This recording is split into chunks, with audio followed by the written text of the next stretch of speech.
और आपका एक बार फिर से स्वागत है। तो फ्रेंड, आज फाइनली आप लोग के लिए आकांक्षा 40 का जो है मॉडल्स पेपर है उसका सॉल्यूशन लेकर आ चुका हूँ। मैंने पहले ही आप लोग का सेट 1 का जो है वो फिजिक्स एंड केमिस्ट्री का ऑलरेडी अपलोड कर चुका हूँ। यदि आप लोग नहीं देखे हैं तो आप लोग जाकर देख सकते हैं। प्लेलिस्ट बना दिया हूँ और इस वीडियो के डिस्क्रिप्शन में भी उस प्लेलिस्ट का जो लिंक है वो आप लोग को दे दूंगा, वहाँ से भी आप लोग सिंपली देख सकते हैं। सेट 1 का आप लोग फिजिक्स केमिस्ट्री अपलोड कर चुके हैं, साथ ही साथ आप लोग का सेट 2 का भी फिजिक्स का अपलोड कर चुके हैं। और ये बायोलॉजी होने वाला है, ये जो आप लोग का अभी अपलोड करूँगा ये आप लोग का बायो होने वाला है, वो है सेट 1 का, ठीक है।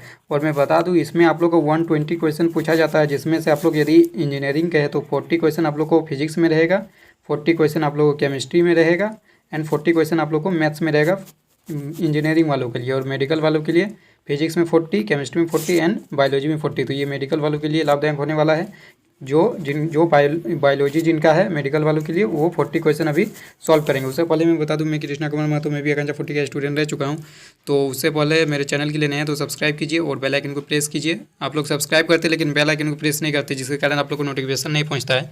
तो सब्सक्राइब करके बेल आइकन को प्रेस कर दीजिएगा, तभी आप लोग को नोटिफिकेशन पहुँचेगा और आप लोग वीडियो देख सकते हैं। चलिए इसको शुरू करते हैं, आप लोग को बायोलॉजी का 40 क्वेश्चन सॉल्व करके दिखाते हैं। तो चलिए देखते हैं पहला क्वेश्चन बायोलॉजी का, जिसमें कहा जा रहा है निम्न में से कौन आहार श्रृंखला के अंतर्गत आते हैं। तो पहला ऑप्शन यदि चेक करेंगे तो घास है, गेहूं है और आम है। तो घास को तो गेहूं नहीं खा सकता, मतलब ये ऑप्शन रॉन्ग होगा। उसके बाद नेक्स्ट ऑप्शन में दिया गया घास, बकरी तथा मानव, मतलब कि घास को बकरी खा सकता है और बकरी को मानव, मतलब कि ये आप लोग का सही जवाब हो जाएगा, आहार श्रृंखला के अंतर्गत आता है। नेक्स्ट ऑप्शन में आप लोग दिख रहा होगा बकरी, गाय तथा हाथी, मतलब कि बकरी वो गाय खा सकता नहीं खा सकता, मतलब कि ये जो है ऑप्शन गलत होगा। उसके बाद नेक्स्ट ऑप्शन में घास, मछली तथा बकरी, तो घास को मछली नहीं खा सकता, मतलब ये ऑप्शन भी रॉन्ग होगा। ऑप्शन 2 इसका सही जवाब हो जाएगा। आहार श्रृंखला के अंतर्गत पूछा जा रहा था तो ऑप्शन 2 इसका सही जवाब होगा। नेक्स्ट क्वेश्चन, क्वेश्चन नंबर 82, इसमें कहा जा रहा है फुल फॉर्म ऑफ CFC। तो ये क्वेश्चन तो बहुत ही ईजी है, क्योंकि ये क्वेश्चन 8 क्लास से ही बढ़ते आ रहे होंगे। तो CFC का फुल फॉर्म पूछा जा रहा, तो CFC का फुल फॉर्म क्या होता है, क्लोरोफ्लोरोकार्बन, यानी ऑप्शन 2 इसका सही जवाब हो जाएगा, क्लोरोफ्लोरोकार्बन। ये आप लोग का 8 से ही बढ़ते आ रहे होंगे। 83 क्वेश्चन नंबर, जिसमें कहा जा रहा है एक बच्चा जो उसके पिता से डैश क्रोमोजोम प्राप्त होता है वो लड़की होगी। इसमें पूछा जा रहा है पिता से क्या क्रोमोजोम प्राप्त होना चाहिए ताकि वो लड़की होगा। तो सबसे पहले मैं बता दूं कि आप लोग का मेल में होता है क्या, मेल के पास क्या होता है XY क्रोमोजोम, और फीमेल के पास क्या होता है, फीमेल के पास होता है XX क्रोमोजोम। तो देखिए फीमेल तो हमेशा X ही देगा, क्योंकि दोनों X ही है। और मेल आप लोग का मेल पर डिपेंड करता है कि वो गर्ल होगा या बॉय होगा। तो देखिए XY दोनों हैं। यदि देखिए फीमेल के द्वारा तो X ही दिया जाएगा, ये फीमेल के द्वारा दिया गया। अब यदि मेल के द्वारा X दिया गया तो फिर ये आप लोग का गर्ल हो जाएगा, ये गर्ल हो जाएगा। और फीमेल के द्वारा X दिया गया और मेल के द्वारा यदि Y दे दिया गया तो ये आप लोग का फिर बॉय हो जाएगा। तो यहाँ पूछा जा रहा था कि लड़की होने की कंडीशन पूछा जा रहा है, मतलब कि फीमेल के द्वारा तो X ही दिया जाएगा और मेल के द्वारा क्या दिया जाएगा, तो पिता के द्वारा आप लोग को दिया जाएगा X, तभी ये आप लोग का जो है वो लड़की होगा, मतलब कि X इसका राइट जवाब होगा जो पिता के द्वारा दिया जाएगा। चलिए नेक्स्ट क्वेश्चन, क्वेश्चन नंबर 84, इसमें कहा जा रहा है मैनलिव इज रिलेटेड विद, मतलब मैनलिव किससे संबंधित है वही पूछा जा रहा है। तो आप लोग मैनलिव के बारे में पढ़े ही होंगे, तो इसका आंसर 1 हो जाएगा, विशेष गुण लक्षण से, उत्तराधिकारी मिलने के नियम से। चलिए नेक्स्ट क्वेश्चन, क्वेश्चन नंबर 85, इसमें कहा जा रहा है आपके शरीर में अपेंडिक्स का स्थान है, where is your appendix located in your body. तो अपेंडिक्स आपके शरीर में कहाँ पाया जाता है वही आप लोग का पूछा जा रहा है। तो इसका आंसर होगा बड़ी आंत, जो लार्ज इंटेस्टाइन होता है वहीं पे आप लोग का जो है अपेंडिक्स पाया जाता है, ठीक है। चलिए नेक्स्ट क्वेश्चन, क्वेश्चन नंबर 86, इसमें कहा जा रहा है the book origin of species were written by, मतलब पूछा जा रहा है ओरिजिन ऑफ स्पेसीज बुक किसने लिखा था। तो इसका आंसर आप लोग का पढ़े ही होंगे, चार्ल्स डार्विन द्वारा लिखा गया था जो ओरिजिन ऑफ स्पेसीज नामक बुक है। चलिए नेक्स्ट क्वेश्चन, ये सब आप लोग को याद रखना होगा। और बायोलॉजी सब्जेक्ट ऐसा ही है कि आप लोग को याद ही रखना होगा, बायोलॉजी में भी याद रखना होगा और केमिस्ट्री में भी लगभग सारा क्वेश्चन याद रखना होगा। लेकिन फिजिक्स थोड़ा कॉन्सेप्चुअल होता है, उसमें आपको याद रखने के साथ साथ कॉन्सेप्ट भी पता होना चाहिए क्यों ऐसा होता है। तो चलिए नेक्स्ट क्वेश्चन, क्वेश्चन नंबर 87, इसमें कहा जा रहा है स्यूडोपोडिया पाया जाता है, किसमें पाया जाता है स्यूडोपोडिया, ये आप लोग को पूछा जा रहा है 87 में। तो इसका आंसर होगा अमीबा में, अमीबा में जो होता है वो स्यूडोपोडिया पाया जाता है, ठीक है। नेक्स्ट क्वेश्चन, क्वेश्चन नंबर, मतलब किसमें पाया जाता है स्यूडोपोडिया, तो अमीबा में पाया जाता है स्यूडोपोडिया। चलिए नेक्स्ट क्वेश्चन 88, इसमें क्या पूछा जा रहा है कि प्रतिवर्ती क्रिया नियंत्रित होती है। प्रतिवर्ती क्रिया किसके द्वारा नियंत्रित होती है ना, प्रतिवर्ती क्रिया आप लोग का CNS के द्वारा नियंत्रित होती है। CNS का फुल फॉर्म आपको पूछा जा सकता है, CNS का फुल फॉर्म जो होता है वो सेंट्रल नर्वस सिस्टम होता है, मतलब केंद्रीय तंत्रिका तंत्र। केंद्रीय तंत्रिका तंत्र के द्वारा ही प्रतिवर्ती क्रिया जो है नियंत्रित किया जाता है। CNS, central nervous system. चलिए नेक्स्ट क्वेश्चन की ओर चलते हैं। क्वेश्चन नंबर 89 इसमें कहा जा रहा मुकुलन होता है। मुकुलन किस में होता है?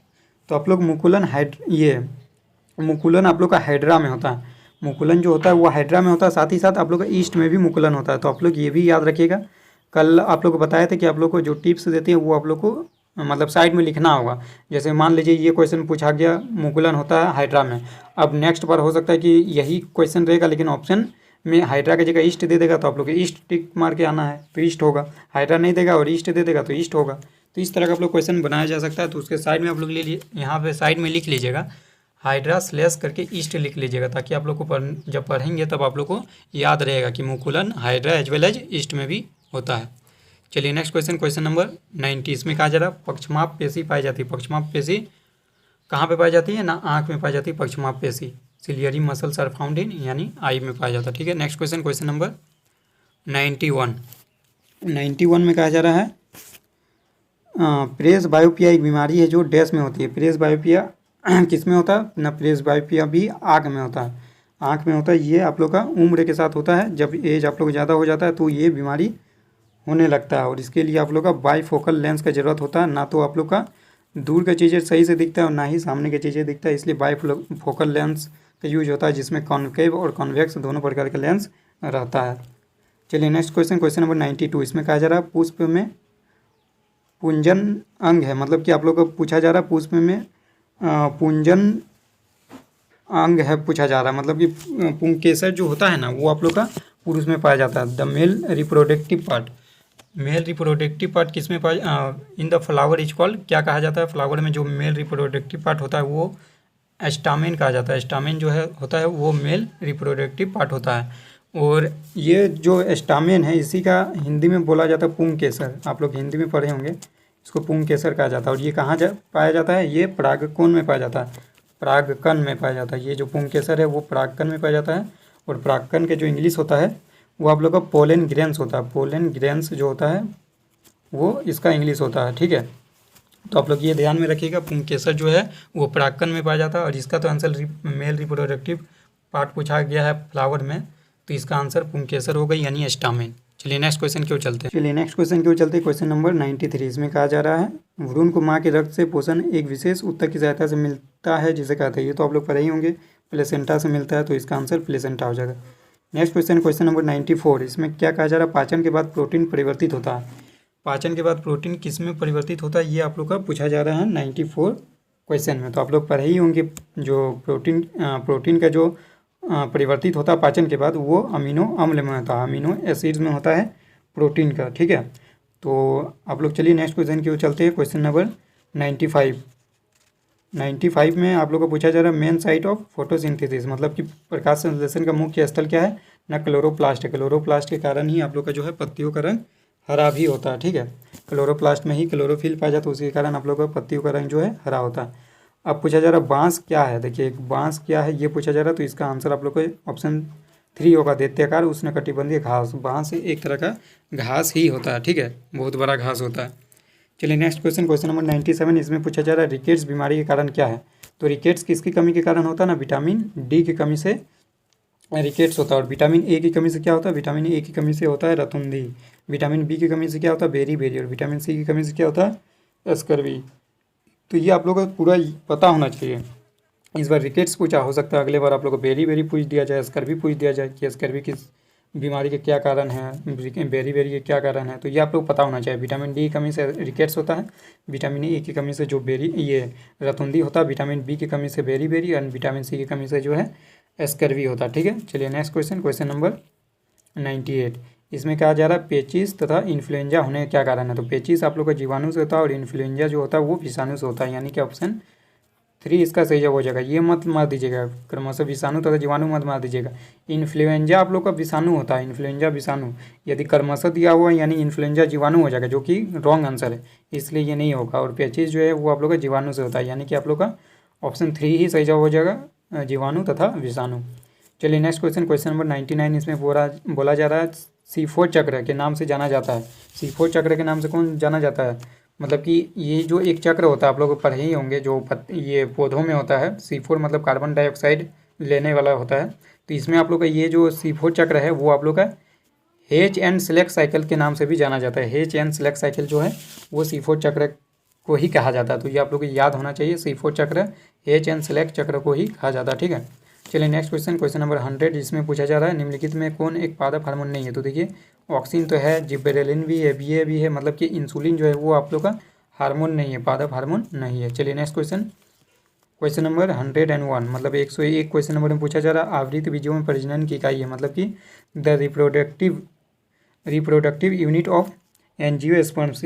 तो इसका आंसर आप लोग का जो है फ्लावर होगा, पुष्प, मतलब कि एंजियोस्पर्म में प्रजनन की जो इकाई है वो आप लोग का पुष्प होता है, ठीक है। चलिए नेक्स्ट क्वेश्चन की ओर चलते हैं। क्वेश्चन नंबर 102, इसमें भी एक फुल फॉर्म पूछा जा रहा है आरयूबीपी का आप लोग का फुल फॉर्म पूछा जा रहा है। तो इसका आंसर जो होगा वो आप लोग का ऑप्शन नंबर 2 यानी कि रिबुलोज बाइफॉस्फेट होता है। रिबुलोज बाइफॉस्फेट जो होता है इसका फुल फॉर्म होता है। चलिए नेक्स्ट क्वेश्चन नंबर 103, इसमें कहा जा रहा है यदि पुष्प में स्त्री के एवं पुंगंग दोनों होते तो वे कहलाते। देखिए when a flower has both androecium and gynoecium it is, ये क्या कहा जाता है, बाइसेक्सुअल यानी द्विलिंगी कहलाता है, ठीक है। चलिए नेक्स्ट क्वेश्चन नंबर 104, इसमें पूछा जा रहा है कोशिका चक्र के दौरान संश्लेषण होता है।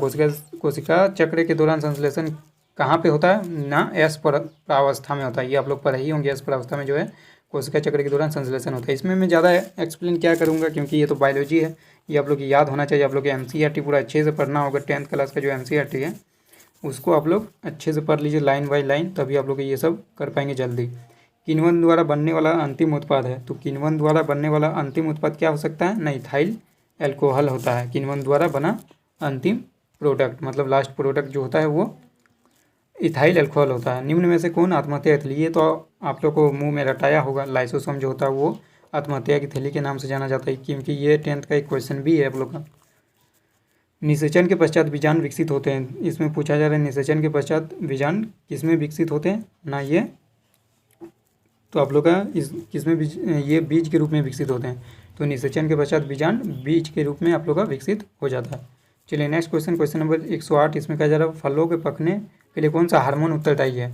तो इसका जो आंसर होगा वो आप लोग का ऑप्शन नंबर 3 यानी इथाइलिन हार्मोन जो है वो फलों के पकने के लिए उत्तरदायी होते हैं।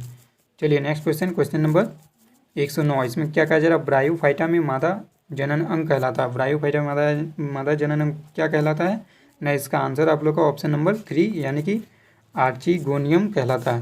नेक्स्ट क्वेश्चन नंबर 110, इसमें क्या कहा जा रहा है विनाइट्रीकरण डैश के द्वारा किया जाता है।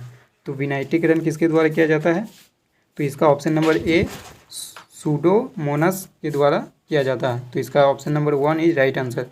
सूडोमोनास जो होता है वो विनाइट्रीकरण जो होता है वो किया जाता है। सूडोमोनास नाम भी गजब का है। चलिए नेक्स्ट क्वेश्चन नंबर 111, अदरक एक रूपांतरित है। तो अदरक एक रूपांतरित क्या है, तना है। तो इसका ऑप्शन 2 सही जवाब होगा। चलिए नेक्स्ट क्वेश्चन, डमलाकार द्वारा कोशिकाएं पाई जाती है। तो इसका आंसर जो होगा 112 का वो ऑप्शन 1 होगा, एक बीजपत्री पत्ती में, ठीक है। चलिए नेक्स्ट क्वेश्चन नंबर 113, इसमें कहा जा रहा है मानव में उत्सर्जित पदार्थ है, मतलब कि जो उत्सर्जित पदार्थ है जो वेस्ट बोला जा सकता है वो क्या है। तो वो आप लोग का यूरिक अम्ल यूरिया है जो मानव में उत्सर्जित पदार्थ है, ठीक है। नेक्स्ट क्वेश्चन की ओर चलते क्वेश्चन नंबर 114, जिसमें कहा जा रहा है कोशिका का अर्धसूत्री विभाजन है। कोशिका अर्धसूत्री विभाजन ये भी आप लोग पढ़े होंगे, ये भी बहुत ही ज़्यादा फेमस क्वेश्चन है। तो इसको माइटोसिस कहते हैं, ठीक है। कोशिका का अर्धसूत्री विभाजन माइटोसिस है। तो इसका ऑप्शन 1 इज सही जवाब, ठीक है। और इसमें मैं बता देता हूँ कि ये 2 चरण में होता है। माइटोसिस जो है ना वो 2 चरण में होता है। पहला चरण में किसका विभाजन होता है, पहला चरण में आप लोग का जो है वो कोशिका केंद्र का विभाजन होता है, कोशिका केंद्र का विभाजन होता है। उसके बाद आप लोग का दूसरे चरण में जो है वो आप लोग का कोशिका द्रव्य का विभाजन होता है, ठीक है। ये 2 चरण में होता है। पूछा जा सकता है आप लोग को माइटोसिस कितने चरण में होता है, तो 2 चरण में होता है, ठीक है। चलिए नेक्स्ट क्वेश्चन की ओर चलते क्वेश्चन नंबर 115, इसमें कहा जा रहा है तंत्रिका आवेग प्रवाहित होती है। तो ये विद्युत संकेत द्वारा, ये भी आप लोग पता होगा, ये भी आप लोग पढ़े होंगे, बहुत ही ज़्यादा फेमस क्वेश्चन है आप लोग बोला जा सकता है इसको, बहुत ही आप लोग का मतलब ये कॉमन क्वेश्चन बोला जा सकता है, फेमस के कॉमन क्वेश्चन जिसको सभी को पता होता है। अब देखिए नेक्स्ट क्वेश्चन 116, इसमें कहा जा रहा है इंसुलिन डैश के द्वारा स्रावित होता है। ये भी आप लोग को पता ही होगा, अग्नाशय के द्वारा जो है इंसुलिन स्रावित होता है। ये आप लोग को याद रखना होगा। अब एड्रिनल ग्रंथि का भी काम याद रखना होगा, पीयूष ग्रंथि का भी, सबका आप लोग को याद रखना होगा, तभी आप लोग अच्छा कर सकते हैं। क्योंकि इस बार इंसुलिन के बारे में पूछा गया, हो सकता है अगले बार किसी और के बारे में पूछ लिया जाए। ये आप लोग को नेक्स्ट क्वेश्चन पूछा जा रहा है, विषाणु क्या है। विषाणु क्या है ये आप लोग को पूछा जा रहा है। तो ये आप लोग का एक कोशिकीय होता है, यानी कि यूनिसेल्युलर। ये आप लोग का एक कोशिकीय जीव होता है विषाणु। तो इसका आंसर 4 होगा सही जवाब। ठीक है, नेक्स्ट क्वेश्चन है क्वेश्चन नंबर 118। इसमें कहा जा रहा है कुहनी का जोड़ किसका उदाहरण, मतलब कि elbow joint is an example of. तो इसका हिंज जॉइंट का एग्जाम्पल, यानी कि हिंज जोड़। ठीक है, तो इसका आंसर आप लोग का हिंज जॉइंट करेक्ट आंसर होगा। चलिए नेक्स्ट क्वेश्चन, क्वेश्चन नंबर 119। इसमें कहा जा रहा है वसा का सबसे साधारण रूप है। तो वसा का सबसे साधारण रूप क्या होता है, वसी अम्ल, यानी फैटी एसिड जो है वो वसा का सबसे सिंपल फॉर्म होता है, फैट जिसको बोलते हैं वसा।